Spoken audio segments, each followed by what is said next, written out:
ప్రభునామానికి మహిమ కలుగును గాక.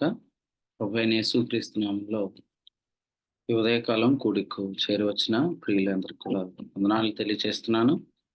అలాగే కూడికలో ఉన్న దేవుని సేవకులందరికీ కూడా వందనాలు. ఈ కూడిక నడిపిస్తున్న ప్రియులు సతీష్ అన్నకు కూడా వందనాలు తెలియజేస్తున్నాను. పరిశుద్ధ గ్రంథంలోంచి కొలస్సీలకు రాసిన పత్రిక మనం ధ్యానం చేస్తున్నాం. కొలస్సీలకు రాసిన పత్రిక 4వ అధ్యాయం మొదటి వచనాన్ని మనం చదువుకొని ధ్యానం చేద్దాం. యజమానులారా, పరలోకములో మీకును యజమానుడున్నాడని ఎరిగి న్యాయమైనదియు ధర్మానుసారమైనదియు మీ దాసుల ఎడల చేయుడి. ప్రభునందు ప్రియులారా, గత వారం మనం న్యాయం అనే అంశాన్ని ధ్యానం చేశాం. ఈ వారం మనం ధర్మము అనే అంశాన్ని ధ్యానం చేయబోతున్నాం. కృష్ణ అన్న ప్రార్థన చేసినప్పుడు ఏ అంశం చెప్పామో, ఏ అంశం చెప్పాలో కూడా ప్రార్థన చేస్తున్నారు చక్కగా. అందుని బట్టి ప్రభు స్తోత్రం. 4వ అధ్యాయం మొదటి వచనంలో న్యాయము అనే మాట మనం ధ్యానం చేశాం. 3వ అధ్యాయం ఆఖరి వచనం చూడండి. అన్యాయం చేసిన వానికి తాను చేసిన అన్యాయం కొలది మరలా లభించును, పక్షపాతం ఉండదు అనే మాట ఇక్కడ మనం చూస్తున్నాం. సో న్యాయం చేయటానికి, అన్యాయం చేయటానికి కొంతమందికి అవకాశం ఉంది. అంటే అన్యాయం చేయటానికి వారికి ఉన్న అవకాశం ఏందంటే, వారికి ఉన్న అధికారం, దాన్ని వారు దుర్వినియోగం చేసుకుంటారు. అధికార దుర్వినియోగం అని ఆ పదాన్ని మనం వింటా ఉంటాం బయట. అంటే నేనేం చేసినా చెల్లుతుంది అనే పెద్దలు ఉన్నారన్నమాట. మనం చూస్తున్నప్పుడు ఇక్కడ యజమానుడు అన్నాడు కదా, యజమానుడు దాసుడు కంటే పెద్దవాడు. కాబట్టి అతడు ఏం చేసినా చెల్లుతుందన్నమాట. కొన్నిసార్లు దాసుడు అడగలేడన్నమాట. అందుకనే యజమానుడు ఏం చేసినా చెల్లుతుంది కాబట్టి అన్యాయం చేయడానికి అవకాశం ఉంది. అయితే ఈ యజమానుడికి పైన ఇంకొక యజమానుడు ఉన్నాడు. ఆయన పరలోకములో ఉన్న యజమానుడు. ఆయన చెప్తున్న మాట ఏందంటే, అన్యాయం చేసిన వానికి తాను చేసిన అన్యాయం కొలది లభిస్తుంది అనే మాట చూస్తున్నాం. మనం చూస్తున్నప్పుడు దేవుడు తన న్యాయ పద్ధతిని విశ్వాస న్యాయము అని చెప్పాడు.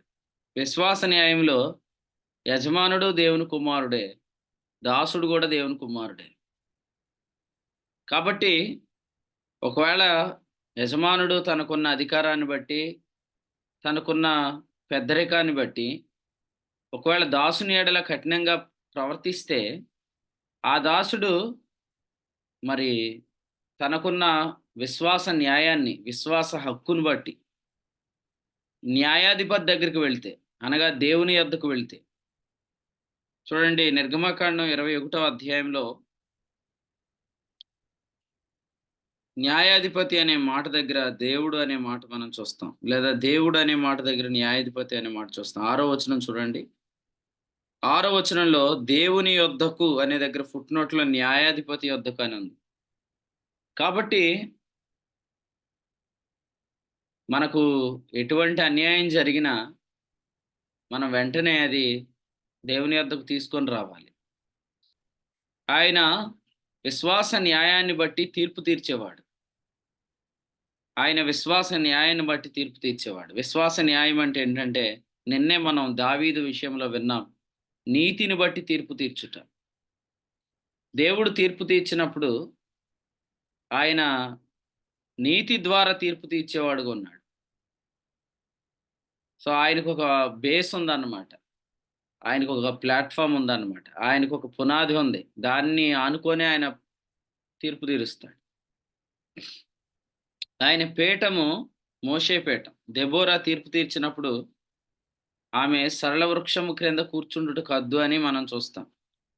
న్యాయాధిపతుల గ్రంథంలో 4వ అధ్యాయంలో వచనం 5, దెబోరా సరళ వృక్షము క్రింద తీర్పుకై కూర్చుండుటకు హద్దు అనే మాట చూస్తాం. అంటే ఆమె తీర్పు తీర్చిన ప్రతిసారి కూడా ఆమె సరళ వృక్షం క్రింద కూర్చుంటుంది. కొందరు తీర్పు తీర్చే ప్రతిసారి కూడా మోషే పీఠం మీద కూర్చుంటారు. కానీ మన ప్రభు తీర్పు తీర్చే ప్రతిసారి కూడా కరుణాపీఠం మీద కూర్చుంటాడు. సరళ వృక్షం క్రింద కూర్చునేవారు అనే మాట దగ్గర నేను ఇలా చెప్పాలనుకుంటున్నాను. మోషే పీఠం మీద కూర్చుండేవారున్నారు. కరుణాపీఠం మీద కూర్చుండేవారున్నారు. మోషే పీఠం మీద కూర్చుండేవారు ఎవరంటే, వాళ్ళు వ్రేలితో కూడా కదపని వాటిని భుజాల మీద మోపేవారనమాట. వ్రేలితో కూడా కదపని వాటిని భుజాల మీద మోపేవారినే మోషే పీఠం మీద కూర్చుండేవారని ప్రభు చెప్పాడు. మత్తయి సువార్త 23 అధ్యాయం చూడండి. మత్తయి సువార్త 23 అధ్యాయం 2వ వచనం చదువుదాం. మత్తయి సువార్త 23:2. శాస్త్రులను పరిసయ్యులను మోషే పీఠమందు కూర్చుండువారు గనుక వారు మీతో చెప్పు వాటినన్నిటిని అనుసరించి గైకొనుడి, అయినను వారి క్రియల చొప్పున చేయకుడి. Yes. వారు చెప్పుదురే గాని చేయరు. 4. మోయశక్యం గాని భారమైన బరువులు కట్టి మనుషుల భుజముల మీద వారు పెట్టుదురే గాని తమ వ్రేలితోనైనా వాటిని కదిలింపనున్నారు. ఈ వచనం చూడండి.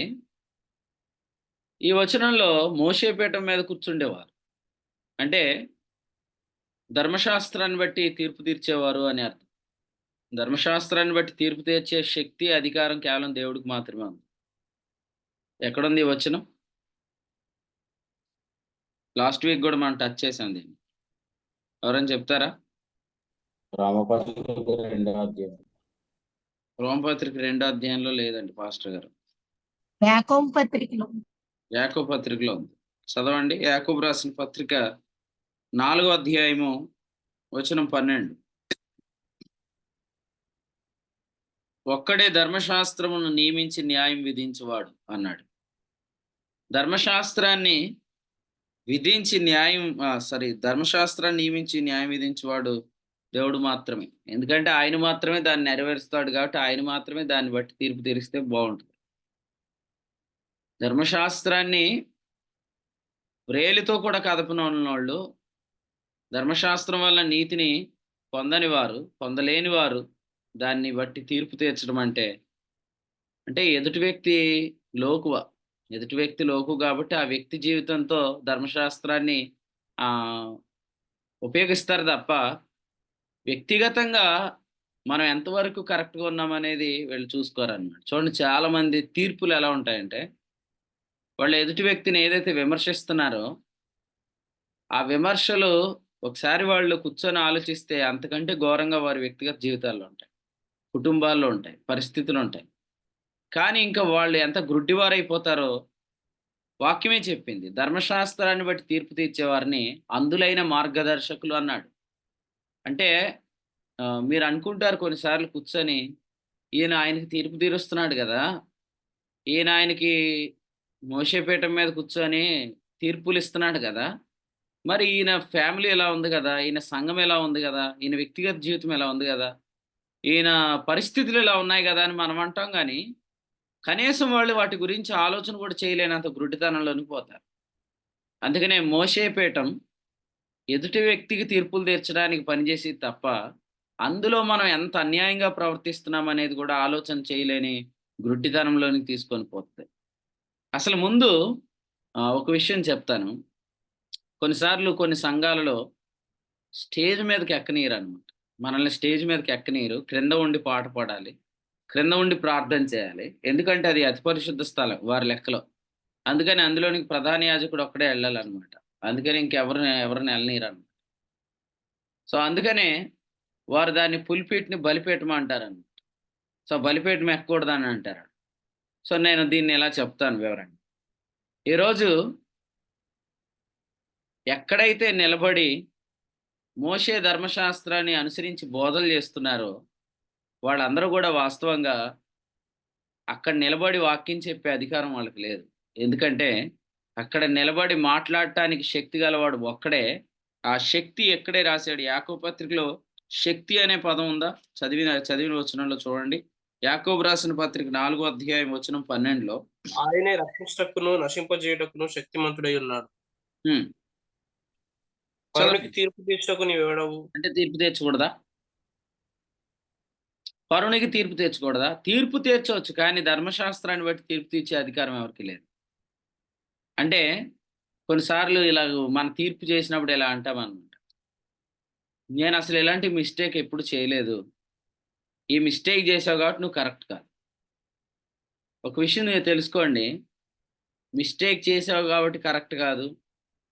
మిస్టేక్ చేయకుండా ఉంటే నువ్వు కరెక్ట్ అని అంటే అది ధర్మశాస్త్రపు తీర్పులు అవి అలాగే ఉంటాయి. ఇందుకే మనం చెక్ చేసుకుంటే మనకి వాస్తవంగా అంతకంటే పెద్ద చిల్లు కనపడిద్ది అనమాట. ఒక విషయం చెప్తానండి. అయితే మన పైన యజమానుడు ఉన్నాడు అనే భయం ఉన్న వాళ్ళు ఈ తీర్పులు తీర్చరు. అందుకనే ఈ ఉదయకాలం ప్రభు ఒకటి గుర్తు చేస్తున్నాడు. కొలస్సీ పత్రికలో 4వ అధ్యాయం 1వ వచనంలో పరలోకములో నీకు కూడా యజమానుడు ఉన్నాడు. ఒకసారి ఆయన నోరు తెరిచాడనుకో ఆయన ఇలా అంటాడనమాట. ముందు మీలో పాపం లేనివాడు రాయి వేయండి అంటాడు. అంటే మనం తీర్పు తీర్చేటప్పుడు ధర్మశాస్త్రాన్ని బట్టి తీర్పు తీర్చే అధికారం మనకు లేదు. ఎందుకు లేదంటే మనం ఎవరు ధర్మశాస్త్రాన్ని బట్టి నీతిమంతులం కాదు. ఎవరైనా ఉన్నారా ఈ జూమ్ మీటింగ్‌లో? నేనేం తప్పు చేయట్లేదు. నేను చాలా కరెక్టు. నేను చాలా క్రమంగా ఉంటాను. కాబట్టి నేను నీతిమంతుడిని అనేవాళ్ళు ఎవరైనా ఉన్నారా? ఆ ఆ క్రియా న్యాయాన్ని బట్టి ఎవరైనా నీతిమంతులైన వారు ఉంటే ఒకసారి మైక్ ఆన్ చేసుకోండి.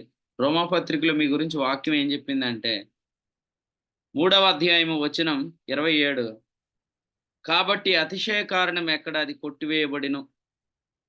ఎవ్వరు అతిశయించడానికి వీలు లేదు. ఎందుకంటే క్రియా న్యాయాన్ని బట్టి ఎవ్వరు నీతిమంతులు కాదు. అందుకని ఇక్కడ చెప్పాడు క్రియా న్యాయమును బట్టి కాదు విశ్వాస న్యాయమును బట్టి. అమ్మా మీరు మాట్లాడేటప్పుడు మీరు విశ్వాసాన్ని బట్టి నేను నీతిమంతుడిని అయ్యాననేది రిఫ్లెక్ట్ అవ్వాలి మీ నోట్లో నుంచి. అది మీ దీనత్వం. I am justified by faith అనేదే మీరు మాట్లాడినప్పుడు బయటికి రావాలి. అలా కాకుండా మీరేదో క్రియా న్యాయాన్ని బట్టి నీతిమంతులైనట్లుగా తీర్పులు తీర్చుకోండి. దెబోరా సరళ వృక్షం క్రింద కూర్చున్నట్లుగా కొందరు న్యాయం విధించడానికి ఊరికే మోషే పీఠం ఎక్కుతున్నారనమాట.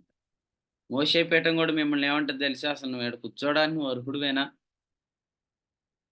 నువ్వేదో పెద్ద పెద్ద మాటలు మాట్లాడుతున్నావు. నువ్వు వ్రేలుతో కూడా కదపలేని వాడిని ఎందుకురా అమాయకుడిని చేసి భుజం మీద పెట్టేస్తున్నావు అని మోషే పీఠం మాట్లాడుతుందన్నమాట. అంటే ధైర్యం ఏంటి? దేవుడు అడగడనే కదా, దేవుడు చూడట్లేదనే కదా, దేవుడు పట్టించుకోడనే కదా. అయితే దేవుడు ఏమంటున్నాడు తెలుసా? అన్యాయం చేసిన వానికి తాను చేసిన అన్యాయం కొలది లభించును అన్నాడు. ఇది కర్మ సిద్ధాంతమా కృపా సిద్ధాంతం? అన్యాయం చేస్తే అన్యాయం జరిగిద్దండి.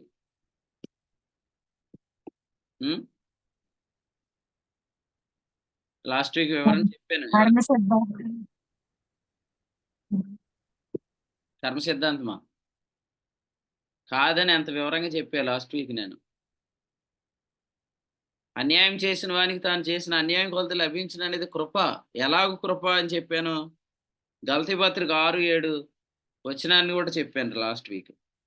ఎలా కృప అంటే ఇక్కడ దేవుడు మనం చేసిన పాపానికి శిక్ష విధించట్లేదు.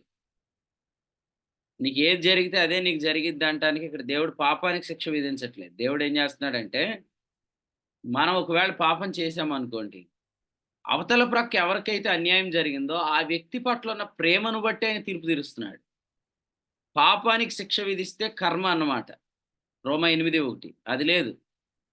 ఆయన ఇక్కడ దండన ఎలా ఇస్తున్నాడంటే ఇక్కడ ఎవరైతే అన్యాయం పొందుతున్నాడో ఆ వ్యక్తి పట్ల ఉన్న ప్రేమను బట్టి మనకు తీర్పు తీరుస్తున్నాడు. ఒక విషయం ఎలా చెప్తాను.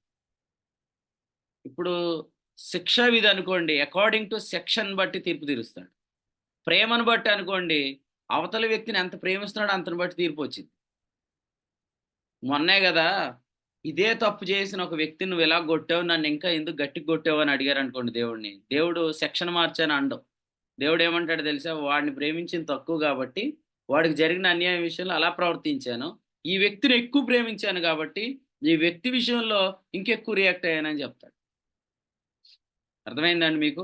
ఈ విషయాన్ని చెప్పడానికి నేను ఏ వచనం చెప్పాను లాస్ట్ వీక్? అసలు ఈయన్ని అడుగుతారని తెలిస్తే ఒకసారి మెసేజ్ ఇందుం కదా అంటారు. మరి అసలు కృష్ణానికి ఏం తెలుసా అండి? అసలు ఆయన ప్రార్థన చేసినప్పుడు ఎంత చక్కగా లాస్ట్ వీక్ ఏం చెప్పానో కూడా చెప్పి ప్రార్థన చేశాడు. అది నిన్నటి మెసేజ్ కాదు, వారం క్రితం మెసేజ్. మీలో కొంతమంది అసలు ప్రసంగం ఏంటో కూడా మర్చిపోయి ఉంటారు నాకు తెలుసు. సమూయేలు గ్రంథం అనుకుంటారు కొంతమంది. తెస్సలోనికీయులకు రాసిన పత్రికలోంచి చెప్పాను నేను. 4 అధ్యాయంలోంచి చెప్పానది. 4 అధ్యాయం చదవండి ఒకసారి వచనం 6 వచనం. ఓకే. మిమ్మల్ని మీరు నిందించుకోకండి. నాకు మతిమరుపు వచ్చేసింది. ఇలాగైపోయానేంటి అని అనుకోకండి. ఆ! ప్రార్థన చేసుకోండి. ప్రభువా నీకెలాంటి బ్రెయిన్ ఉందో నాకు అలాంటి బ్రెయిన్ కలుగును గాక అని ప్రార్థన చేసుకోండి. మర్చిపోరు. 4 అధ్యాయం వచనం 6 చదవండి. తమ్ముడు చదువుమా. ఈ విషయమందు ఈ విషయమందెవడును అతిక్రమించి తన సహోదరునికి మోసము చేయకుండా వలెను. ఎందుకనగా మేము పూర్వం మీతో చెప్పి సాక్ష్యమిచ్చిన ప్రకారము ప్రభువు వీటన్నిటి విషయమై ప్రతిదండన చేయవాడు. ఏ విషయమందు? ప్రశాంత్. ఏ విషయమందు? సహోదరునికి మోసం. అదే ఏంటండి ఆ మోసం ఏంటి? ఇప్పుడు చదువుకోండి. పై వచనం చదువుకొని చెప్పేయండి ఆన్సర్. చెప్పండి పర్లేదు. సహోదరునికి మోసం ఏంటి ఇక్కడ?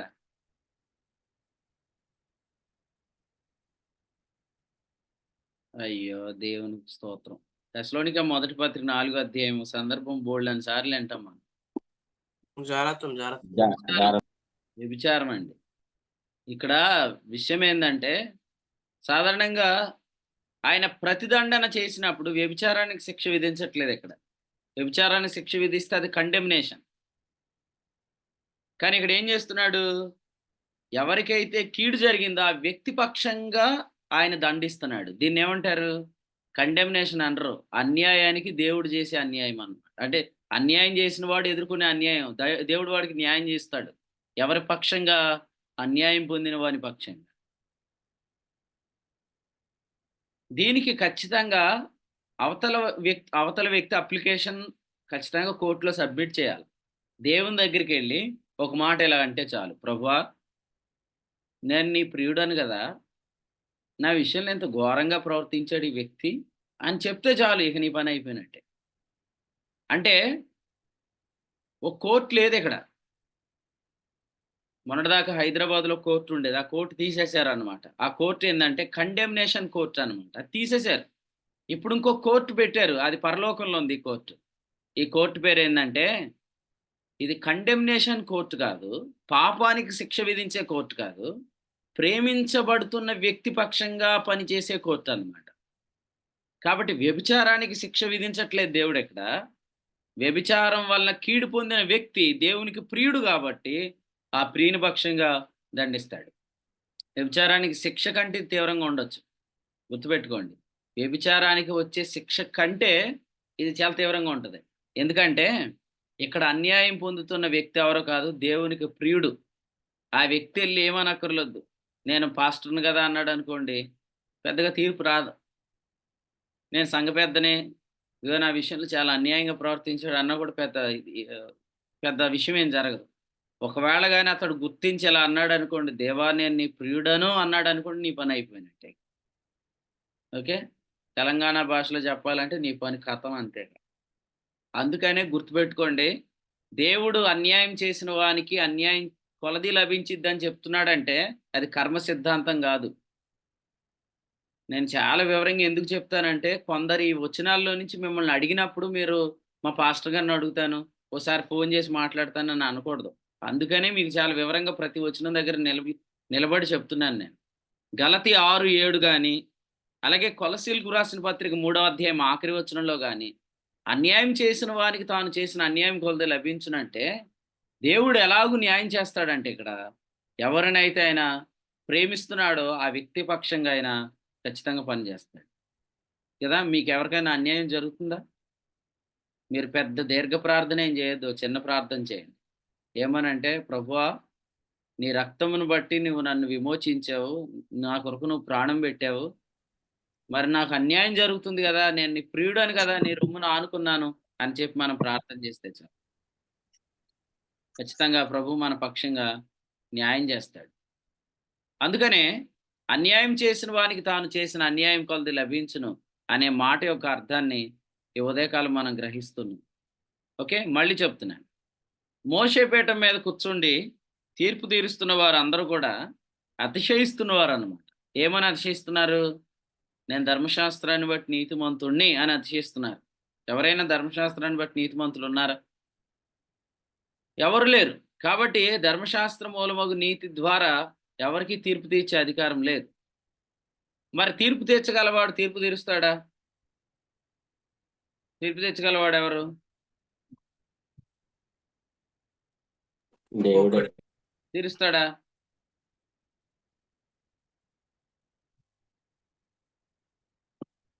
విశ్వసనీయాన్ని బట్టి తీర్పు తీరుస్తాడు. తీరుస్తాడా అంటే తీర్చడు. అదే ఆన్సర్. ఎందుకు తీర్చడు? అప్పుడు నువ్వు చెప్పింది ఆన్సర్. ఓకే. తీర్చడు. ఎందుకు తీర్చడు? తీర్చడు. ఓకే. ఎందుకు తీర్చడు?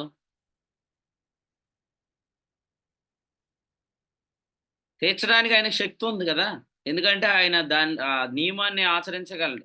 ధర్మశాస్త్రం వల్ల ఆయన పాపి అనే తీర్పు ఆయనకి రాదు కదా! మరి ఆయన విధించగలడుగా న్యాయం. కానీ ఆయన ధర్మశాస్త్రాన్ని బట్టి ఎందుకు తీర్పు తీర్చడం? పౌలు గారు మాట చెప్పాడు చూడండి. అన్ని విషయముల్లో నాకు స్వాతంత్రము కలదు గాని అన్నియు చేయదగినవి కాదు అన్నాడు. సో అది గాడ్లీ నేచర్ అన్నమాట. దేవుని తత్వం ఏందంటే కొన్నిసార్లు మనకున్న అనుకూలతను కూడా ఎదుటి వ్యక్తి క్షేమం కొరకై వినియోగించకుండా ఉండటమే దేవుని ప్రేమ. అదే ప్రభు చేస్తున్నాడు. ఒకవేళ దేవుడు ధర్మశాస్త్రం బట్టి తీర్పు తీరిస్తే జూమ్ మీటింగ్‌లో అందరూ వెళ్ళిపోతాం.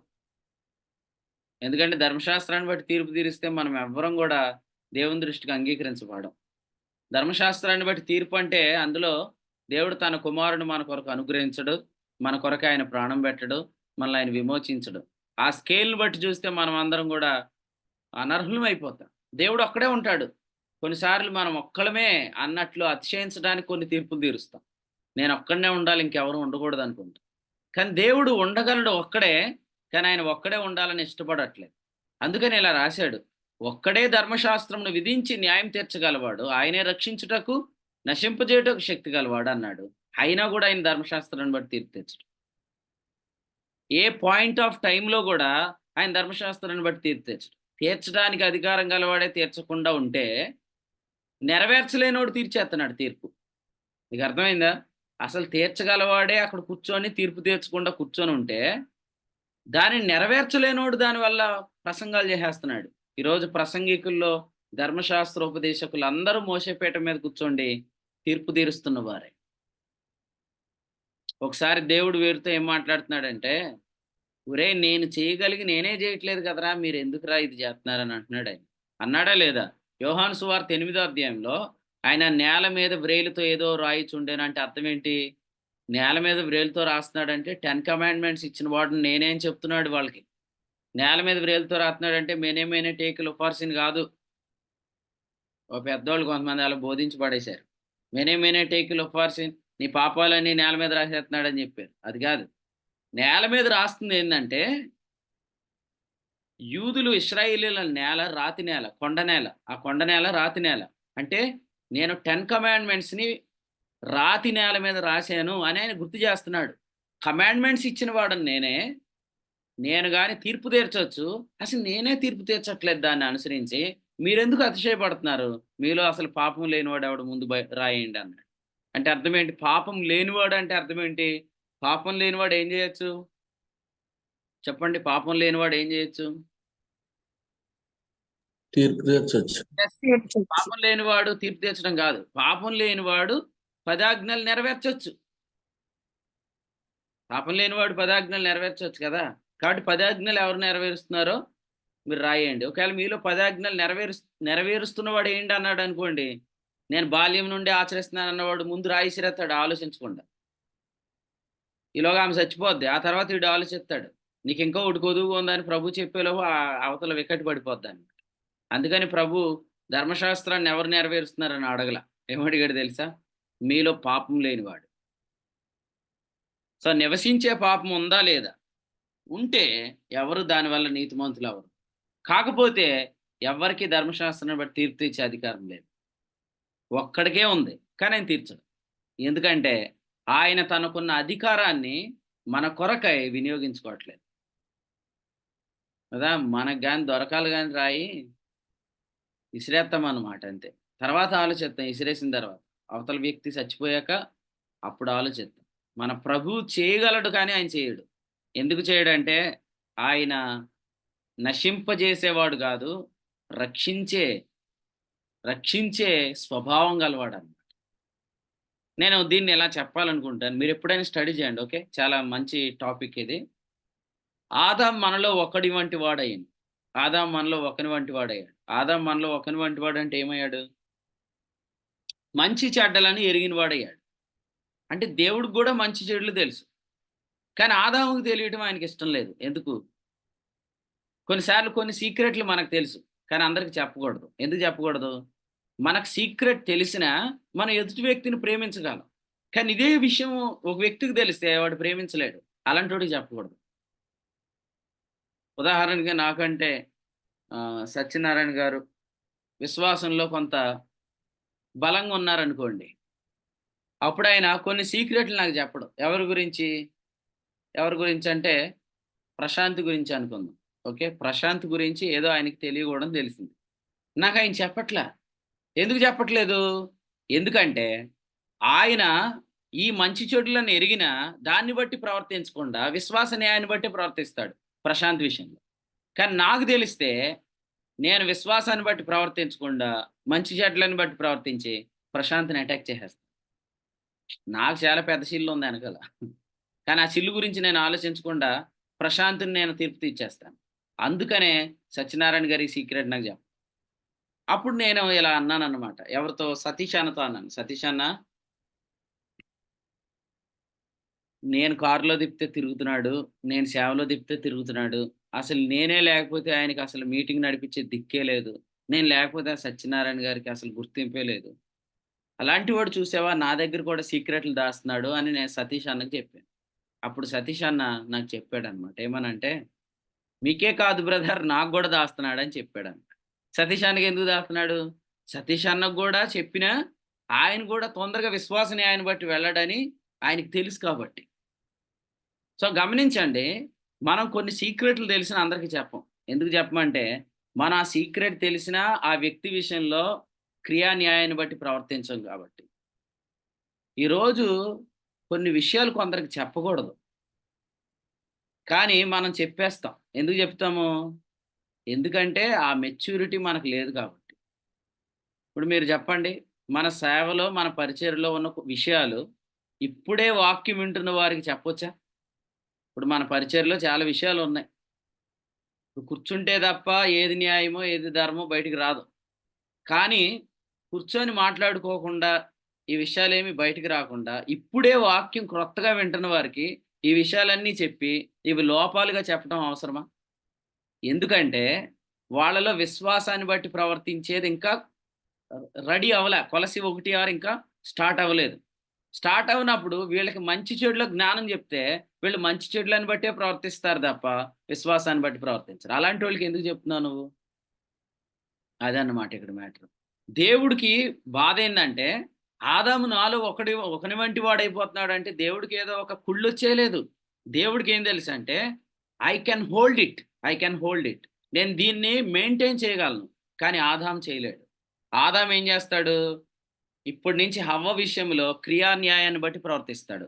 ఊరికే మోషే పీఠం ఎక్కి కూర్చుంటాడు. మోషే పీఠం ఎక్కి కూర్చుంటే హవ్వ ఏమైద్ది? చచ్చిపోతది.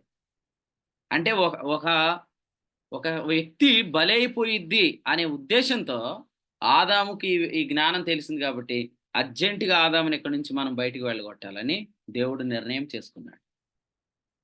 మీకు ఈ విషయము బాగా వింటేనే అర్థమైద్ది. అర్థం కాకపోయినా మీరు ఇలాగే ప్రవర్తిస్తారు. అంటే అర్థమైన తర్వాతే కొన్ని విషయాలు మనం తప్పు చేయం. అర్థం కాకముందు కూడా తప్పు చేస్తాం. అర్థమైతే మంచిదని నేను ఉదయకాలం కోరుకుంటున్నాను. కొన్ని విషయాలు కొందరికి చెప్పకూడదు. ఎందుకు చెప్పకూడదు అని మీరు అంటారేమో. కొలస్సి 1:6 అనే వచనము ఇంకా ఎవరిలో అయితే స్టార్ట్ అవ్వలేదో, వారికి ఏదైనా ఒక విషయం తెలిస్తే, వారి విషయాన్ని బట్టి ప్రవర్తిస్తారు గానీ, విశ్వాసాన్ని బట్టి ప్రవర్తించరు. ఇప్పుడు మీరు హైదరాబాద్‌లో మధు జోయల్ బ్రదర్ ఉన్నాడు. హ్మ్. ఆ బ్రదర్ గురించి నాకు రాంగ్ ఇన్ఫర్మేషన్ చెప్పారు మీలో ఎవరో. నేను మొన్నటిదాకా ఆయనతో బానే మాట్లాడా. ఇప్పుడు నేను ఆయన్ని కావాలనే లోకువ చేసి మాట్లాడుతున్నాను. ఎలాగో ఆయన నన్ను పలకరిస్తున్నాడనుకోండి, "బాగున్నారా బ్రదర్" అంటే, "ఆ! బానే ఉన్నాంలే" అని అంటున్నాననుకోండి, ఆయనకి డౌటొచ్చేసింది. ఏంటన్నా బర్నబాస్ అన్న లాస్ట్ టైం హైదరాబాద్ వచ్చినప్పుడు చాలా బాగా మాట్లాడాడు. ఇప్పుడు ఎందుకు ఇలా మాట్లాడుతున్నాడు? చాలా లోకుగా మాట్లాడుతున్నాడు. నాకంటే వయసులో చాలా చిన్నోడు. లేకపోతే నాకంటే అనుభవంలో చిన్నోడు ఇలా మాట్లాడుతున్నాడు ఏంటంటే, నాకెవరో తాళపు చెవులు ఇచ్చారన్నమాట ఆయన గురించి. ఇక నేను ఆయన లోకు చేసి ఆడుతున్నాను. అసలు నాకు తాళపు చెవులు ఇచ్చినోడికి బుద్ధి లేదు ఫస్ట్. ఎందుకు లేదు? నేను ఏదైనా ఒక విషయం తెలిస్తే, విషయాన్ని బట్టి ప్రవర్తిస్తాను గానీ, విశ్వాసాన్ని బట్టి ప్రవర్తించను. ఎందుకంటే, విశ్వాసాన్ని బట్టి ప్రవర్తించాలంటే ఫస్ట్ ఆ వ్యక్తి కృపను గ్రహించిన వాడై ఉండాల. ఆ గ్రహింపు రావాలంటే కొంత టైం పడతది. అప్పుడు దాకా కొన్ని విషయాలు చెప్పకూడదు. పోనీ ఇంకో విషయం చెప్తా. వినేవాడాన్ని ఈయన నాకు చెప్పొద్దంటాడా? అని అనడు. ఎందుకు? అప్పటికప్పుడు ఈయన సొలొమోన్‌లా ఫీల్ అయిపోతాడు.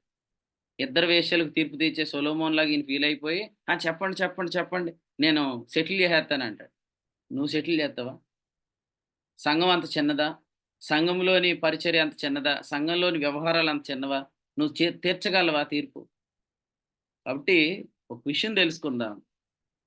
మోషే పీఠం మీద కూర్చుంటే గురుడ్డివాళ్ళం అయిపోతామనే సంగతి అందరికీ తెలియాలి. ఎంత గురుడ్డోళ్ళం అయితామంటే, ఎదుటి వ్యక్తికి తీర్పు తీర్చు నీవు, నీకు నీవు తీర్పు తీర్చుకొనవా అని చెప్పాడు. అంటే నువ్వు ఒక వేలు చూపిస్తే 3 వేలు నీ వైపు, 4 వేలు నీ వైపు చూపిత్తా అనే డైలాగ్ బాక్స్ కాదది. వాక్యంలో ఉంది చదవండి ఒకసారి. రోమాపత్రిక 2వ అధ్యాయంలో వచనం 21లో రాయబడింది. 2:21 రోమాపత్రిక 2:21. ఎదుటివానికి బోధించి నీకు నీవే బోధించుకొనవా? ఎవరీ బోధకుడు? రోమాపత్రిక 2వ అధ్యాయం సందర్భంలో బోధకుడు ఎవరు చెప్పండి?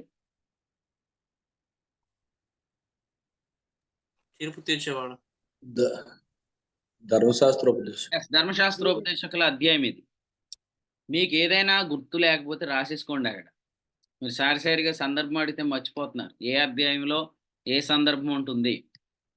రోమాపత్రిక 2వ అధ్యాయంలో సందర్భం ధర్మశాస్త్రోపదేశకులు. యూదుల సమాజ మందిరంలో ఇశ్రాయేలు మధ్యలో బోధించే బోధకుల గురించి మాట్లాడాడు. ఇది సంఘంలో ఉండే బోధకుల గురించి వాస్తవంగా అయితే కాదు.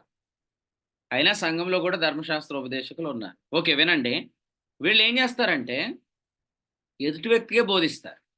ఇప్పుడు ధర్మశాస్త్రాన్ని బట్టి తీర్పు తీర్చే వ్యక్తి ఎదుటి వ్యక్తినే గురిగా పెట్టుకుంటాడు కానీ తన గురించి ఆలోచిస్తే ఈ సాహసం చేయలేడు వాస్తవంగా. అవునా? ఎందుకంటే చాలా పెద్ద చిల్లు ఉంటది వెనకాల. నేను ఇందాక నుంచి చిల్లు అంటున్నాను. ఇది కూడా డైలాగ్ బాక్స్‌లో డైలాగ్ అనుకోకండి. పాత బట్ట క్రొత్త గుడ్డ మాస్క్ వేస్తే ఏమైద్ది అన్నాడు చెప్పండి? చినుము ఎక్కువైతుంది. అది చినుము నేను చెప్తున్నది అదే ఇందాక నుంచి. పాత బట్ట అంటే కలిపి చెరిపేడి పరిచర్లో ఉన్నవాడికి చాలా చిరిగిపోయి ఉంటది. కానీ వీడు ఎదుటి వ్యక్తికి తీర్పు తీరుస్తూ ఉంటాడు. మీరు వెనక్కి తిరగండి. వెనక్కి తిరగమనండి. ఈ పంత చిరిగిపోయి ఉంటది ఆడికి. కానీ ముందే బట్టలు పెట్టుకొని ఉంటాడు. ముందు బట్టలు పెట్టుకొని తీర్పు తీర్చేస్తాడు. వెనక్కి తిరగమనండి. వెనక్కి తిరిగితే మొత్తం అంతా చిరిగిపోయి ఉంటది వెనక. అందుకనే తీర్పు తీర్చగలవాడే తీర్పు తీర్చట్లేదు తెలుసా మీకు? ఎందుకంటే ఆయన స్వభావంలోనే లేదది. మంచి చెడులను ఆదాము మంచి చెడుల వృక్ష ఫలం తినకముందే దేవుడికి తెలుసా? కానీ దేవుడు మంచి చెడులను బట్టి ప్రవర్తించడు. ఎందుకంటే ఆయనకు ఆ కెపాసిటీ ఉంది కాబట్టి. ఆ కెపాసిటీ లేని వారికి మీరు విషయాలన్నీ షేర్ చేస్తున్నారు. ఎందుకు షేర్ చేస్తున్నారు? ఎదుటి వ్యక్తిని లోకు చేయడానికి. మరి ఆ వ్యక్తి గాని దేవునితో ఒక మాట ఇలా మాట్లాడితే నీతో పాటు అన్ని వికెట్లు ఆడిపోతాయి. ఓకే. ఎవరెవరు ఆ వ్యక్తిని దేవుని ప్రియుడు అనే భావంలో మాట్లాడట్లేదు. అసలు నీ సహోదరుడు నీ దృష్టికి నీచం కాకూడదన్నాడు. ఆ విషయం తెలుసు కదా! వడ్డీకి ఇయ్యొద్దని చెప్పాడు సహోదరుడికి. డబ్బులు వడ్డీకి సహోదరుడికి ఇయ్యొద్దని ఎందుకు చెప్పాడు? వడ్డీ వ్యాపారం తప్పు అని. అలా గాదు. వడ్డీ వ్యాపారం తప్పు అనేది కండెమ్నేషన్ లాలో. కండెమ్నేషన్ లా ప్రకారం గాదు. వడ్డీకి ఎందుకు ఇయ్యొద్దన్నాడంటే అవతలి వ్యక్తి రక్షించబడిన వాడు. అంటే అవతలి వ్యక్తి ఎవరో నువ్వు ఎంచి ఇవ్వాలి అని చెప్పాడు. ఓకే. ఇప్పుడు మీరు ఆలోచన చేయండి. మనం ఎవరి విషయంలో ఇలా ప్రవర్తిస్తున్న ఆ వ్యక్తి క్రీస్తు రక్తం చేత విమోచించబడిన వాడు అనే దృష్టికోణం గూడా లేని వాని చేతికి మన విషయాలు షేర్ చేస్తున్నామంటే, ఆ వ్యక్తి ఖచ్చితంగా ఈ వ్యక్తి రక్షించబడ్డవాడు అనే దానికంటే నీచంగా చూడటం ప్రారంభిస్తాడు. అతని దృష్టికి ఇతన్ని నీచునిగా చేసింది నువ్వు గాదా? మరి దీని విషయంలో దేవుడు నీ విషయంలో ఆయన పని చేస్తాడు. ఎప్పుడంటే అవతలి వ్యక్తి కోర్ట్‌లో ఎప్పుడైతే అప్లికేషన్ సబ్మిట్ చేశాడో, తన యొక్క ఆహ్, తన యొక్క విషయాన్ని ఎప్పుడైతే ఆయన తెలియపరుచుకున్నాడో, ఏమనంటే దేవా నేను నీ రక్తం చేత విమోచించబడిన వాడిని, నా విషయంలో ఇలా ప్రవర్తించారు అని అంటే చాలు. నీతో పాటు మంచి చెడుల జ్ఞానాన్ని బట్టి ప్రవర్తించిన వాళ్ళందరికీ దెబ్బలు తగిలాయి. అందుకనే వాక్యం చెప్తుంది, అంధులైన మార్గదర్శకులని వీరి గురించి రాశాడు. అయితే ఇక్కడే చెప్పాడు చూడండి. వచనం 19 వచనంలో ఏమంటున్నాడు ఈ ధర్మశాస్త్రోపదేశకుడు?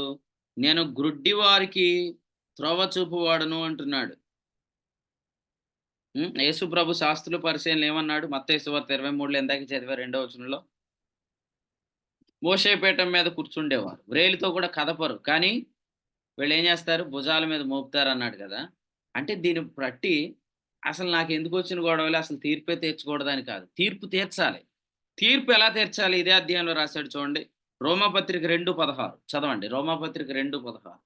దేవుడు నా సువార్త ప్రకారము యేసుక్రీస్తు ద్వారా మనుషుల రహస్యములను విమర్శించు దినమందు ఇలాగ జరుగును. సువార్త ప్రకారము తీర్పు తీరుస్తాడు.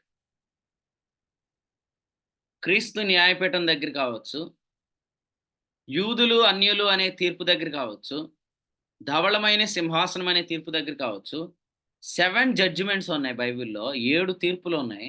ఈ 7 కోర్టుల దగ్గర కూడా దేవుడు ఒక ధర్మాన్ని అనుసరించి తీర్పు తీరుస్తాడు. ఆ ధర్మం ఏందంటే ధర్మశాస్త్రం కాదు. బేమా సీట్ ఆఫ్ క్రైస్ట్ దగ్గర కావచ్చు. అలాగే వైట్ థ్రోన్ జడ్జిమెంట్ దగ్గర కావచ్చు. అంటే అంత్య తీర్పు దగ్గర కూడా ఆయన కర్మ సిద్ధాంతాన్ని బట్టి తీర్పు తీర్చడు. ఓకే. ఇలా చెప్తాను. క్రీస్తు న్యాయపీఠం దగ్గర తీర్పు తీర్చేది ఎవరికి? పరిశుద్ధులకు కదా. పరిశుద్ధులకు తీర్పు తీర్చేటప్పుడు కర్మ సిద్ధాంతం ఫాలో అవడు. మరి క్రియలను బట్టి తీర్పు తీర్చేవాడు తండ్రి అని ఉంది కదా మరి. ఆ వచనాన్ని కూడా నేను వివరణ చెప్పి ఇప్పుడు చెప్పనేక. ఓకే. 3 వచనాలకి నేను వివరణ చెప్పాను. 1 గలతీ 6:7, 2 కొలస్సీ 3వ అధ్యాయం ఆఖరి వచనం. ఇంకొకటి ఇప్పుడు చెప్పిన వచనం ఏది? పేతురు పత్రిక, క్రియలను బట్టి తీర్పు తీర్చేవాడు. అది కూడా కర్మ న్యాయం కాదు, క్రియా న్యాయం కాదు. ఓకే. ఒకసారి అందరూ వినండి. ధవళమైన సింహాసనం దగ్గర తీర్పు తీర్చేది ఎవరికి? విశ్వాసులుగా, విశ్వాసులుగా?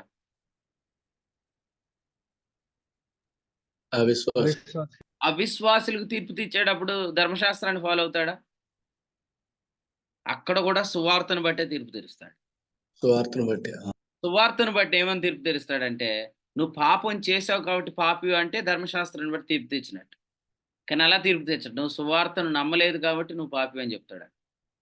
అంటే ఆయన తన యొక్క అధికారాన్ని ఎక్కడ వినియోగించుకోవట్లేదు చూసారా? క్రీస్తు న్యాయపీఠం దగ్గర గాని, యూదులు ఎవరో మేకలేవో, గొర్రెలేవో అనే తీర్పు తీర్చేటప్పుడు గాని, అలాగే ధవళమైన సింహాసనం దగ్గర గాని, అలాగే ఒక వ్యక్తి రక్షించబడినప్పుడు గాని, ప్రతి తీర్పు విషయంలో కూడా ఆయన మంచి చెడులను అనుసరించి తీర్చగలవాడు గాని, ఆయన దాన్ని ఫాలో అవ్వడానికి. ఎందుకంటే ఆయనకు అటువంటి నేచర్ ఉంది. ఒకవేళ అలా తీర్పు తీరిస్తే దేవుడు తన స్వభావానికి విరుద్ధంగా వెళ్ళిపోతున్నట్టే. కానీ వెళ్ళలేడు కదా దేవుడు. తిమోతి 2:13 ఏముంది? ఆయన తన స్వభావమునకు విరోధముగా ఏది చేయలేడు. దేవుడు ఇట్టి కృప మీకును దయచేయను గాక. ఎలాగంటే నేను చేయగలను కానీ చేయను అనండి అందరూ. నేను చేయగలను కానీ చేయను. అది దేవుడు తన యొక్క స్వభావం అన్నమాట. ఆయన ధర్మశాస్త్రాన్ని బట్టి తీర్పు తీర్చగలడు కానీ తీర్చడు. సువార్తను బట్టే తీరుస్తాడు. కొంతమంది అంటారు, ఈ తప్పు నేను చిన్నప్పటి నుంచి చేయలేదు బ్రదర్. అదే కదా, ఆ సేమ్ డైలాగే అది. ఇది ఇంకో డైలాగ్ బాక్స్‌లో డైలాగ్ కాదు. ఏది? వాడు అన్నదే లోక 18 ఏమన్నాడు? బాల్యము నుండి నేనేం చేయలేదు అన్నాడు. రేయ్ రేయ్ రేయ్ అని అనగానే మొత్తం ఆడు సబ్మిట్ అయిపోయాడు. ఇక ఆడు రాలేదు, ఇక అని ఇంటికి పోయాడు. ఆడిప్పటికీ రాలేదాడు. ఆడు చచ్చిపోయే వరకు యేసుప్రభు దగ్గర రాలా. అలా కొంతమంది అంటారు, అసలు ఇటువంటి తప్పు నేను చేయలేదు బ్రదర్ అంటారనమాట. ఇదంతా ప్రభువు కూడా చూస్తున్నాడు. అందుకే ఉదయకాలం వాక్యంలో ఉంది, పరలోకంలో మీకును యజమానుడు ఉన్నాడు. Don't judge from your perfection, judge from his perfection. ఆయన పరిపూర్ణతలో నుండి తీర్పు తీర్చండి. మీ పరిపూర్ణత తీర్పు తెచ్చుకోండి. ఎందుకంటే ఆయన పరిపూర్ణతే మన పరిపూర్ణత. నేను ఎప్పుడు ఈ తప్పు చేయలేదు కాబట్టి ఈ తీర్పు తీర్చడానికి నేను అర్హుడిని అని వెళ్ళి మోషేపేట మీద కూర్చొని లెమ్మని ఒకటి బిగుతాడు అనమాట దేవుడు. లే ఇక్కడి నుంచి లే అంటాడు అనమాట. ఎందుకంటే అసలు నీకు ఇక్కడ కూర్చునే అధికారం లేదురా. అసలు నేను కానీ ఇక్కడ కూర్చుంటే నువ్వు నశించిపోదు కదా. ప్రభువు కానీ మోషేపేట మీద కూర్చుంటే మన పని ఏమవుతుంది? ఆయన తన రక్తం తీసుకొని ఎక్కడికి వెళ్ళాడు? భూమి మీద ఉన్న గుడారంలోనికి వెళ్ళలేదు. హెబ్రీ పత్రిక 8:4లో రాశాడు. పరలోకంలో ఉన్న గుడారంలోకి వెళ్ళాడు. ఎందుకంటే అధికారం ఉంది కానీ అతిశయించలేదు మన దేవుడు. అటువంటి దేవుణ్ణి కలిగిన మనం ఆయన పోలికలోనికి మారుదుం గాక. చాలా అధికారాలు మనకున్నా అతిశయించకూడదు. చాలా వరాలున్నా అతిశయించకూడదు. చాలా మనం చేయగలిగినా కొన్నిసార్లు చేయకుండా ఉండాలి. ఎందుకంటే పౌలు గారు చెప్పారు, "అన్నిటి యందు నాకు అధికారం ఉంది. కానీ నేను దానిని వినియోగించుకోలేదని" చెప్పాడు. కొరింథీ మొదటి పత్రిక 9లో అయితే క్రొత్తగా పరిచర్య ప్రారంభించబడిన సంఘాలలో కానుకలు తీసుకునే అధికారం ఉంది. కానీ క్రొత్తగా పరిచర్య ప్రారంభించబడిన దినాల్లో నా కానుకలు కూడా నేను తీసుకోకుండా నాకు దేవుడిచ్చిన అధికారాన్ని నేను వినియోగించుకోలేదన్నాడు. ఇతర సంఘాల దగ్గర నేను కానుకలు తీసుకున్నాను అన్నాడు. అది ఎక్కడ రాశాడు? అది కొరింథీయులకు రాసిన 2వ పత్రిక 11:8లో రాశాడు. ఓకే. అసలు పౌలు గారు కానుకలే తీసుకోలేదనే బోధ కరెక్ట్ కాదు. అందరూ వినండి. పౌలు గారు కానుకలే తీసుకోలేదు, డేరాలు గుట్టుకుంటూ సేవ చేశాడనేది రాంగ్ టీచింగ్. అసలు ఫస్ట్ సేవకుడు కానుకలు తీసుకోవాలి. సేవకుడు కానుక తీసుకుంటేనే బాధ్యత కలిగి పనిచేస్తాడు. పనివాడు జీతానికి పాత్రుడు. పౌలు గారు మొదటి పత్రికలో నేను కానుక తీసుకోలేదు అని చెప్పిన తర్వాత మరి ఎలా పనిచేశాడు ఈ పరిచర్య అంటే డేరాలు కుట్టుకొని అని మీరు అనొద్దు. వాక్యంలో 2వ పత్రికలో ఏం రాశాడు? 11వ అధ్యాయం 8వ వచనంలో మీకు పరిచర్య చేయుటకై నేను ఇతర సంఘముల వల్ల జీతం పుచ్చుకున్నానని రాశాడు. అక్కడెందుకు పుచ్చుకున్నాడు? ఫిలోమోనుకు రాసిన పత్రికలో చెప్పాడు, నీవే నీ ఆత్మ విషయంలో నాకు రుణపడ్డావు. అసలు పౌలు గారికి చాలా మంది కానుకలు ఇవ్వాల్సిన వాళ్ళు ఉన్నారు. ఎందుకున్నారంటే ఆయన యొద్ద చాలా మంది పుచ్చుకున్నారు కాబట్టి. ఆత్మ సంబంధమైన సంగతుల్లో ఎంతో మంది మేలు పొందారు కాబట్టి. కొన్నిసార్లు అవసరతను బట్టి ఆయన తనకున్న అధికారాన్ని వినియోగించుకోలేదు. అక్కడ ఆయన తన సొంత చేతులతో కష్టపడ్డాడు. ఈరోజు కూడా దేవుని ప్రజలకి కొన్ని వరాలు దేవుడిచ్చాడుగా. ఈ పని వాస్తవంగా డబ్బులిస్తే జరిగిద్ది. కానీ అది నేను చేయగలను. సో, నేను చేసేస్తాను అని చెప్పి మనం చేస్తాం. అది అన్నమాట. దైవ గ్రంథంలో ఇంకొక వచనం ఉంది. మీరందరూ చూడండి. ఇది ఇందాక నేను నోటితో చెప్పాను గానీ, ఇప్పుడు మీ చేత చదివిస్తున్నాను. కొరింథీయులకు రాసిన మొదటి పత్రిక 10:23 అన్నిటి యందు నాకు స్వాతంత్రం కలదు గానీ, అన్నియు క్షేమాభివృద్ధి కలుగుచేయి. అంటే నేను ఏం చేయాలన్నా నేను చేయగలను. కానీ నేను చేయట్లేదంటే అర్థం ఏంటి? అది డివైన్ నేచర్ అన్నమాట. అది దైవిక స్వభావం. ఆదాము మనలో ఒకని వంటి వాడయ్యును అంటే అర్థం ఏంటి? మనలో ఒకడైపోతుంది దేవుడికి ఇష్టం కాదని కాదు. నాలాగా గాని ఆదాము మంచి చెడుల జ్ఞానాన్ని బట్టి ప్రవర్తిస్తే ఫస్ట్ అటాక్ అయ్యేది హవ్వే. హవ్వ చచ్చిపోతే ఏమైద్దండి? దేవుడు ఇంకో ప్రకటనకు తీస్తాడా? కాదు గదా! అందుకనే అసలు దేవుని ఇంటెన్షన్ ఏందంటే ఫ్యామిలీ లైఫ్ బ్రేక్ అవ్వకూడదు. కుటుంబ జీవితం పతనం కాకూడదు. కుటుంబంలో ఇంకొక వ్యక్తికి అన్యాయం జరగకూడదు అని ఇప్పటికీ దేవుడు పనిచేస్తున్నాడు. ఈ విషయం తెలిసిన వీళ్ళు వెంటనే కోర్టు మెట్లెక్కండి ఉదయకాలం. దేవుని కోర్టు మెట్లెక్కి అప్లికేషన్ మీరు ఖచ్చితంగా దాఖలు చేయండి. ఎందుకంటే దేవుడు మొట్టమొదట పనిచేసింది ఒక కుటుంబ పక్షంగా. నిజంగా ఇప్పుడు భాషలో చెప్పాలంటే హవ్వ ఎవరి కూతురు? దేవుని కూతురే కదా! అంటే ఆదాము అల్లుడైతాడు అనుకోండి. ఫర్ ఎగ్జాంపుల్ అనుకోండి. దేవుడికి ఆదాము అల్లుడైతే అల్లుడి చేతిలో తన కూతురికి ఏమి అన్యాయం జరగకూడదని చెప్పి దేవుడు పోరాటం చేశాడన్నమాట. అంతకంటే గొప్ప విషయం ఏందంటే దేవుడు ఇద్దరికీ తండ్రే. ఆదాముకు తండ్రే, హవ్వకి తండ్రే. కానీ ఆదాము పక్షంగా ఇప్పుడు దేవుడు మాట్లాడట్లేదు. ఆయన హవ్వ పక్షంగా ఆలోచిస్తున్నాడు. ఆదాము మనలో ఒకని వంటి వాడయ్యాడు. కానీ ఆదాము మనలా ప్రవర్తించడు. మనకంటే విషయం తెలిసినా ఆ విషయాన్ని బట్టి విశ్వాసాన్ని బట్టి వెళ్తాం. ఎందుకంటే విషయాన్ని బట్టి వెళ్తే మనకు లాభం ఏం కలగదని మనకు తెలుసు. దైవభక్తి అన్ని విషయాల్లో ప్రయోజనకరం. నాకు బాగా సీక్రెట్‌లన్నీ తెలిసిపోయినాయని ఎదుటి వ్యక్తిని బాగా లోకు చేసేసుకోకండి. నష్టపోయేది మీరే. నష్టపోయేది మీరే. శరీరాన్ని బట్టి ప్రవర్తిస్తే ఏమవుతారు? చచ్చిపోతారని ఉంది. రోమాపత్రిక 8వ అధ్యాయంలో ఏముందండి? మీరు శరీరానుసారంగా ప్రవర్తించినట్లే చనిపోతారు. అసలు మీరు చనిపోతారు అని తెలిసిన వ్యక్తి ఏం చేయాలా? మీకు ఈ జ్ఞానం అంతా చెప్పకూడదు. కానీ ఎందుకు చెప్పాడు? ఆ వ్యక్తికి ఆ మెచ్యూరిటీ లేదు కాబట్టి. మీ పిల్లలకు కూడా అన్ని విషయాలు చెప్పకండి. అంటే మీరేం మంచి తల్లిదండ్రులు కాదని కాదు. మీరు విశ్వాసాన్ని బట్టి వెళ్ళగలరు గానీ పిల్లలు వెళ్ళలేరు కదా! ఆళ్ళంత బలవంతులు కాదు గదా! అందుకని చెప్పకూడదు. ఒరేయ్! మీ అత్త గురించి తెలుసా? మీ నాన్నమ్మ గురించి తెలుసా? మీ మామయ్య గురించి తెలుసా? అని చెప్పేత్తారు మీరు. మీరేమో అన్ని విషయాలు తెలిసినా మీరు కొంచెం వాక్యంలో బలంగా ఉన్నారు కాబట్టి అసూయ పడకూడదు, కలహపడకూడదు అని చెప్పి అక్కడ మీరు విశ్వాసాన్ని బట్టి ఎళ్తారు. కానీ పిల్లలేం చేత్తారు?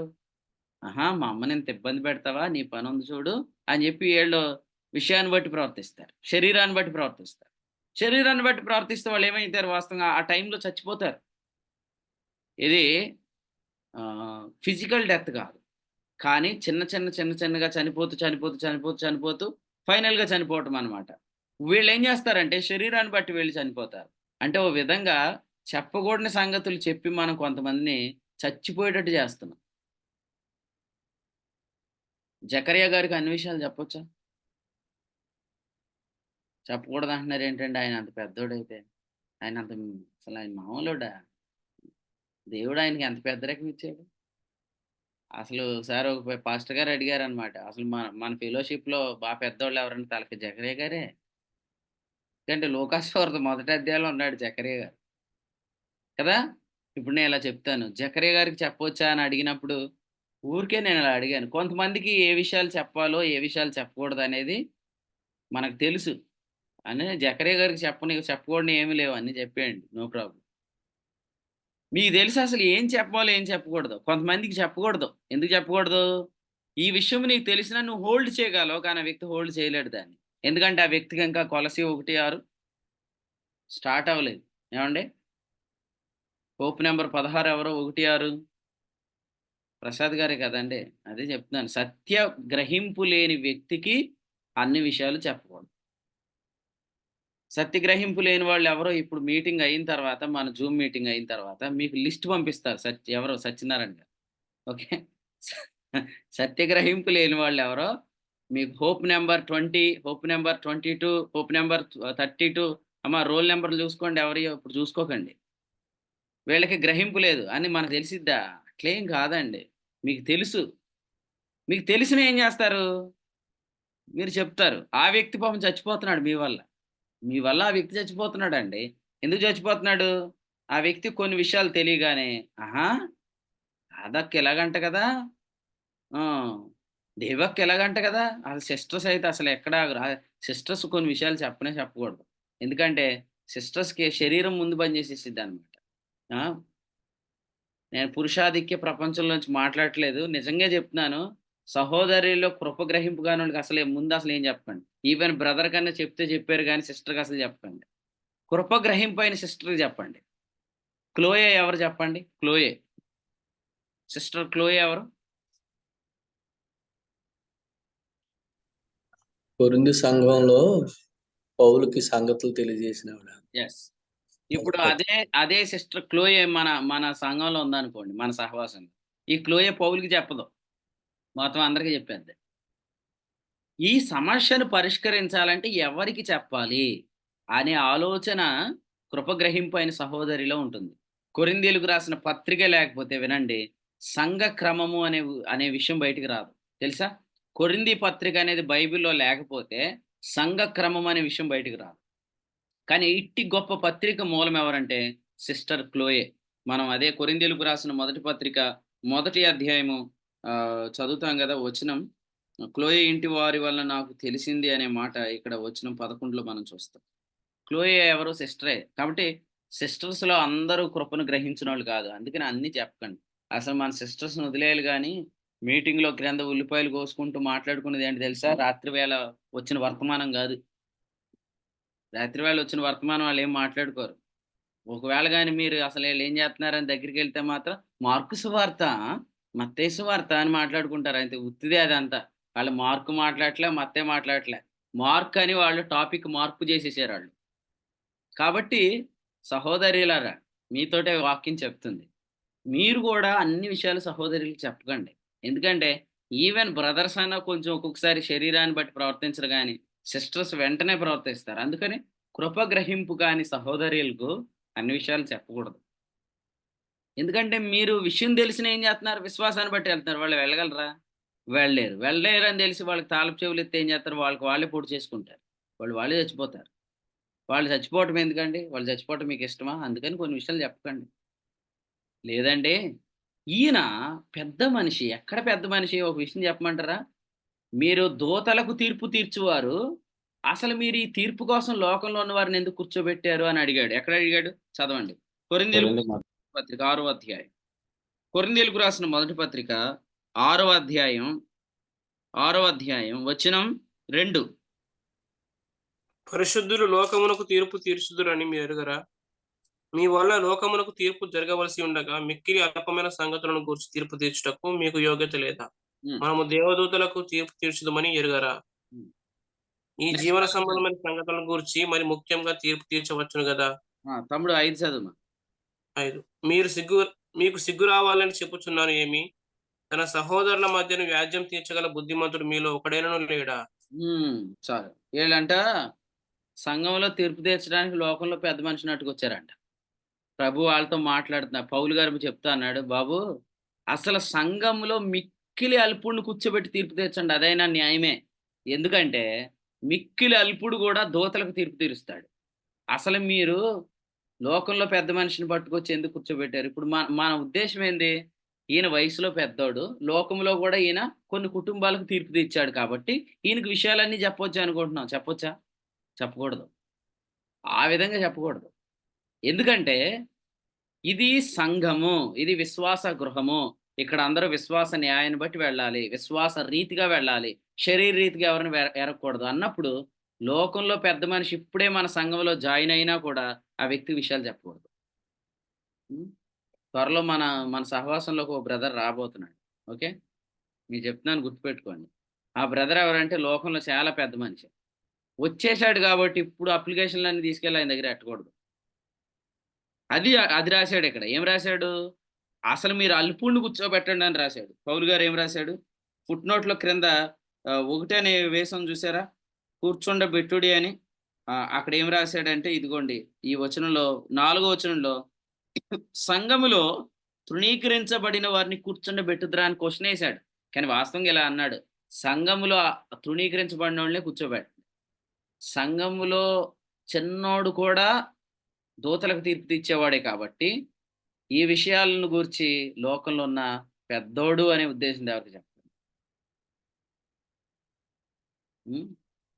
ఒక చిన్న మాట చెప్పి నేను మీకు అర్థమయ్యేటట్టు చేస్తాను. నేను వయసులో చాలా చిన్నోడిని, అవునా కదా?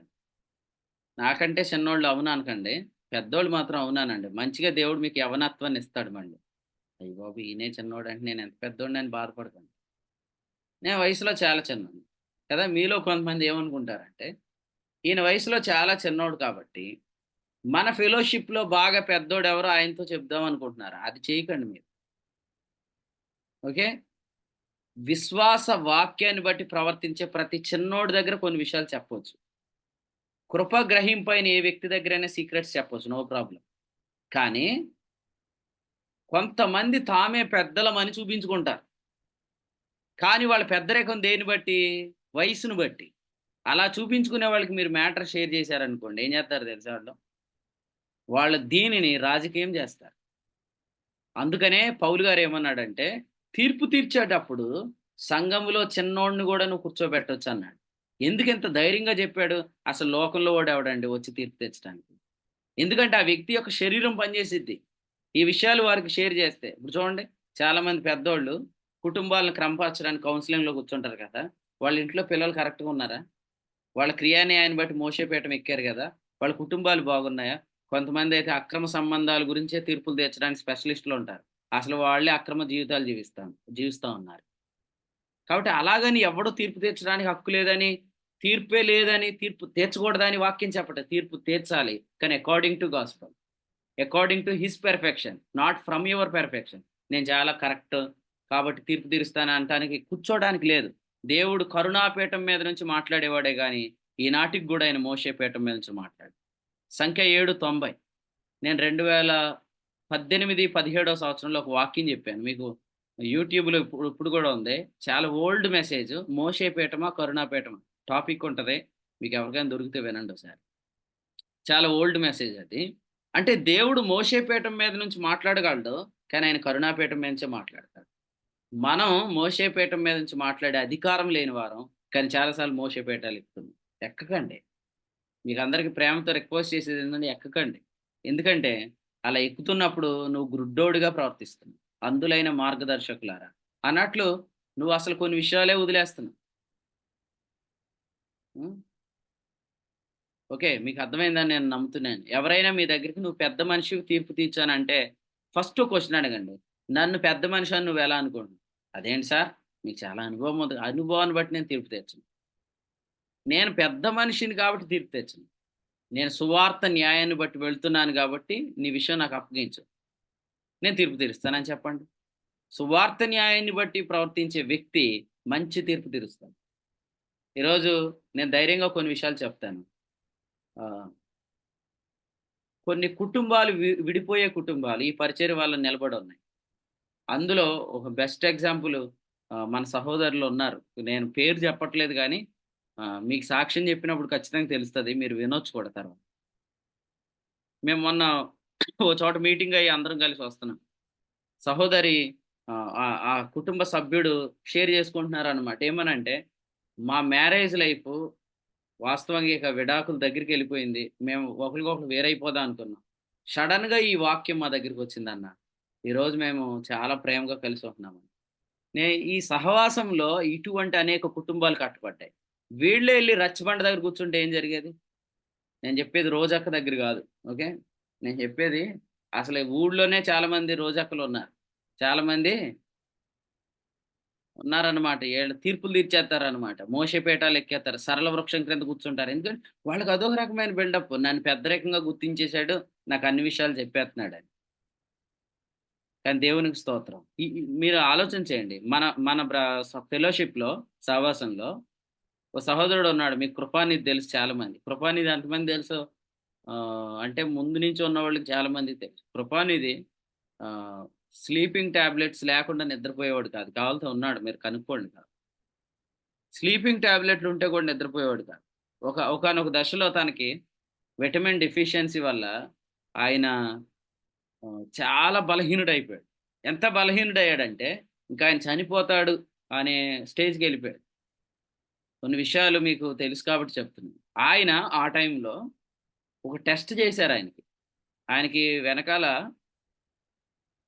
ఆయనకి చేసిన ఆ టెస్ట్ గురించి ఆయన చెప్తూ, "ఈ టెస్ట్ నేను పెయిన్ భరించలేనన్నా ప్రార్థన చేయండి" అని అన్నప్పుడు, దేవుడు మన పెయిన్స్ అన్నీ భరించాడు అనే విశ్వాసాన్ని కలిగుంటే, ఈ పెయిన్ గూడా నీకు తెలియదు అన్నట్టుగా ప్రభు ఆయనతో మాట్లాడి, ఆ పెయిన్ గూడా లేకుండా చేశాడు. ఇంతకి ఏయేయో ఉన్నాయేమో, ఏదో అయిపోయిందేమో ఈయనకి అని అందరూ అనుకున్నారు గానీ, బ్రదర్ అంతకంటే గొప్పగా రికవర్ అయ్యాడు. మొన్న మా అమ్మ చెప్తుందనమాట. "అసలే నిన్నొకప్పుడు చూసినప్పుడు చాలా బాధేసేది తమ్ముడు. ఇప్పుడు నువ్వు చాలా ఆరోగ్యంగా కనపడుతున్నావు." చాలా ఆరోగ్యంగా ఉన్నాడిప్పుడు. ఇలాంటి అద్భుతాలు ఈ పరిచర్యలో జరిగాయి. కారణం ఏంటి? మోషే పీఠం మీద నుంచి జరగలే. మోషే పీఠం మీద నుంచి మాట్లాడుంటే ఈ పాటికి కొన్ని కుటుంబాలు మన పెద్దరికాన్ని బట్టి ఎళ్ళుంటే. కానీ కృపను బట్టి జరిగిన తీర్పుల వల్ల దేవుడు ఈరోజు కుటుంబాలను కలిపాడు. వ్యక్తులకు ఆరోగ్యాలిచ్చాడు. పరిచర్యలు నిలబడ్డాయి. చాలా సార్లు కొంతమంది ఈ విషయంలో మీరేమనుకుంటున్నారనంటే వెంటనే రియాక్ట్ అవ్వకండి. ఎందుకంటే వాళ్ళు మిమ్మల్ని పట్టుబడుతున్నారు. ఈ స్త్రీని రాళ్ళతో కొట్టి చంపాలి నువ్వేం చెప్తావని పట్టుబడుతున్నారు. నా సమయం ఇంకా రాలేదని చెప్పండి. ఎందుకంటే they are demanding from the seat of Moses అన్నమాట. బట్ మనం మెర్సీ సీట్ మీద నుంచే మాట్లాడాలి. అందుకని కొంత కొంత టైం కనిపెట్టండి. ఎందుకంటే మోషేపేట ఎక్కితే కొన్ని కుటుంబాలు ఇక్కడ నిలబడవండి. దయచేసి వినండి. వాళ్ళ కుటుంబాలు నిలబడకపోవడం కాదు, అసలు నీ కుటుంబమే బాలేదు ఫస్ట్ అది జూసుకో. మన కుటుంబాలే బాగోవు. మన చినుకులే చాలా ఎక్కువుంటాయి ఎనకాల. కాబట్టి దేవుడు నిన్ను ప్రేమించి చాలా విషయాలు నీకెందుకిచ్చాడంటే నీకన్నీ తెలుసా? ఇయన్నీ ఎందుకు తెలుసు? నువ్వు విశ్వాసాన్ని బట్టి వెళ్తావేమో అని తెలుసు. కానీ ఈ జ్ఞానాన్ని నువ్వెలా ఉపయోగిస్తున్నావు? ఇప్పుడు యాటమ్‌ను కనుగొన్నారు గదా! ఎలక్ట్రాన్స్‌ని కనుగొన్నారు. ఎలక్ట్రాన్ వెలాసిటీని కనుగొన్నారు. ఇదంతా ఎందుకు? ఎలక్ట్రిసిటీని డెవలప్ చేశారు. దాని నుంచి ఎన్నో ఇన్వెన్షన్స్ వచ్చినాయి. యాటమ్ బాంబ్ కనిపెట్టారేంటండి? ఈ జ్ఞానంలోంచి యాటమ్ బాంబ్ కనిపెట్టారెందుకు? అంటే జ్ఞానం తెలిస్తే ఒక వ్యక్తి ఇటన్నా ఇసిరేత్తాడు రాయి, అటన్నా ఇసిరేత్తాడు రాయి. ఎలక్ట్రాన్ గురించి తెలిస్తే ఎలక్ట్రిసిటీ డెవలప్‌మెంట్ చేశారు. No problem. దేవునికి స్తోత్రం. ఇప్పుడు చాలా మందికి ఉపయోగపడుతుంది. మరి యాటమ్ బాంబ్ ఎలా కనిపెట్టారు? ఆ జ్ఞానంలోంచే కదా! కాబట్టి ఒకే రాయి 2 విధాలుగా ఉపయోగపడిద్ది. ఒక వ్యక్తికి చెప్తే శరీరాన్ని బట్టనే ఎళ్తాడు. విశ్వాసాన్ని బట్టనే ఎళ్తాడు. ఇతడు శరీరాన్ని బట్టి వెళ్తాడనే విశ్వాసికి నువ్వు ఏ విషయం చెప్పొద్దు. చెప్తే ఆ వ్యక్తి చచ్చిపోతాడు ఫస్ట్. వీడు యాటమ్ బాంబ్ విసురుతాడు అనుకోవద్దు. ఈడు చచ్చిపోయి ఆ అవతలోడికి బాంబ్ వేసేస్తాడు ఈడు. అందుకనే ఇటువంటి పనులు చేయొద్దండి. మీరు గూడా మా కుటుంబంలో విషయాలు బ్రదర్ అని ఎవరికీ ఏం చెప్పొద్దు దయచేసి. ఎందుకంటే అవతల వ్యక్తి ఇంట్లో కూడా చాలా ఉంటాయి. కానీ నీ విషయాన్ని బట్టి అది చేస్తాడు. అలా అంట కదా! ఇలా అంట కదా! ఇప్పుడు చెప్పండి. భార్యాభర్తలు గొడవయిందని ఫోను చేసి చెప్పుకున్నారనుకోండి మీరెవరికైనా. నేను అడుగుతున్నాను. గొడవలు లేని భార్యాభర్తలుంటారా? రాత్రి అవుతది, పొద్దున కలిసిపోతారు. ఈలోగా నువ్వు ఊరంతా చాటింపేసేత్తావెందుకు ఈ విషయాన్ని? ఈలోగా ఆళ్ళు కలిసిపోయి బానే ఉన్నారు. చక్కగా సిస్టర్ బిర్యానీ వండింది. బ్రదర్ ఏమో బయటికెళ్ళి నాన్ వెజ్ తెచ్చాడనమాట. హ్యాపీగా ఉన్నారు. నువ్వు ఈలోగా చాటింపేసేసి ఆళ్ళు బాలేదు తెలుసా? మనం ఏదో అనుకుంటున్నాం. అది అసలు అలాగ గాదు అని అన్నావు. కానీ నీ ఇంట్లో పరిస్థితులు వేరుగా ఉన్నాయి. కాబట్టి ఆహ్, అన్యాయం చేసిన వానికి అన్యాయం చేసిన కొలది లభించింది. ధర్మాన్ని అనుసరించండి. ఈ ధర్మశాస్త్రం కాదు. ఇది జగత్ పునాది వేయబడక మునుపే ఉన్న ధర్మం. నేను ముగిస్తున్నాను.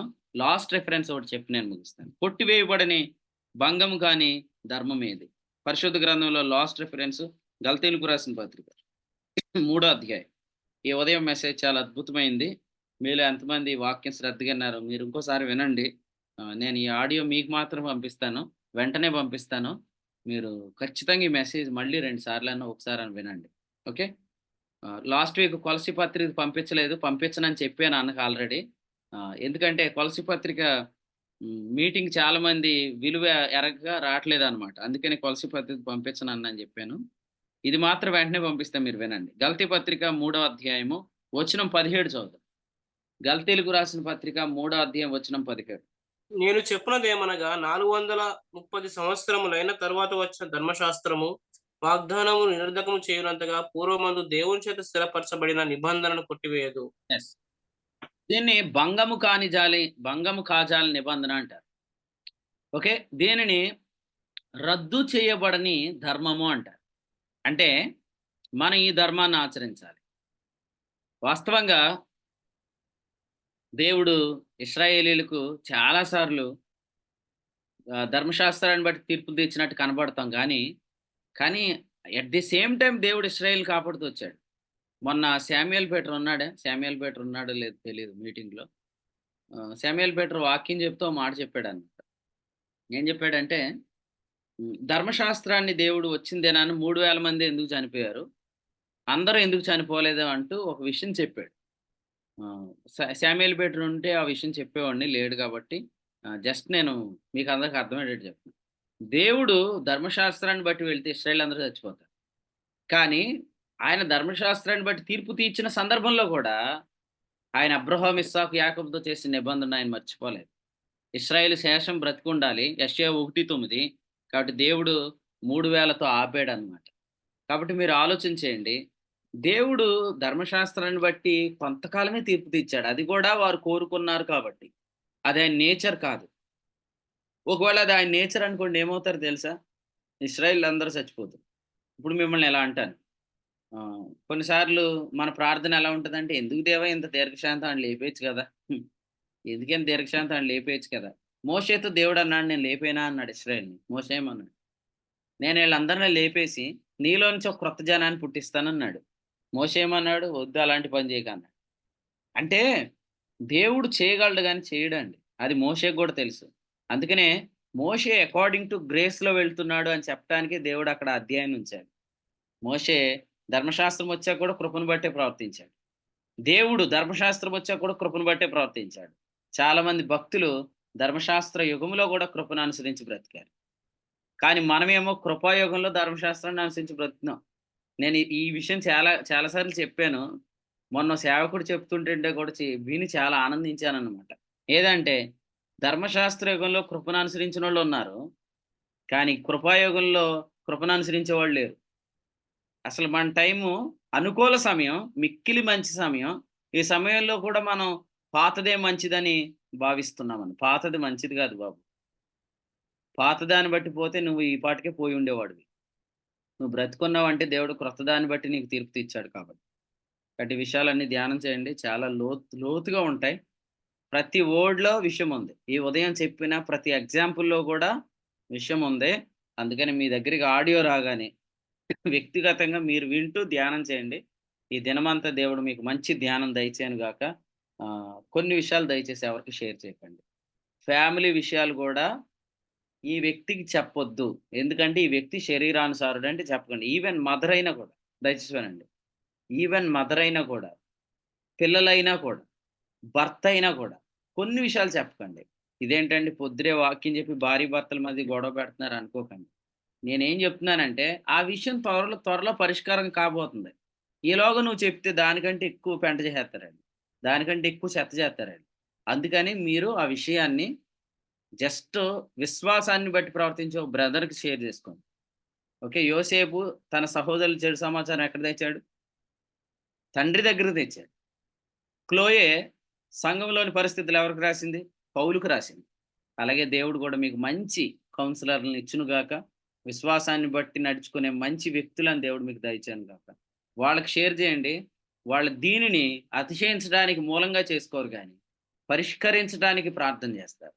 అటువంటి వారిని మనకిచ్చిన ప్రభువుకు స్తోత్రం చెల్లిస్తూ, ఈ ఉదయకాలపు వర్తమానాన్ని ఇంతటితో ముగిస్తున్నాను. దేవుడి తలంపులు మన కొరకై దీవించును.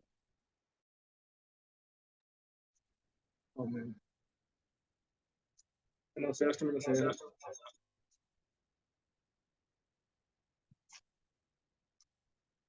సంగతులను దేవుడు ఉదయకాలం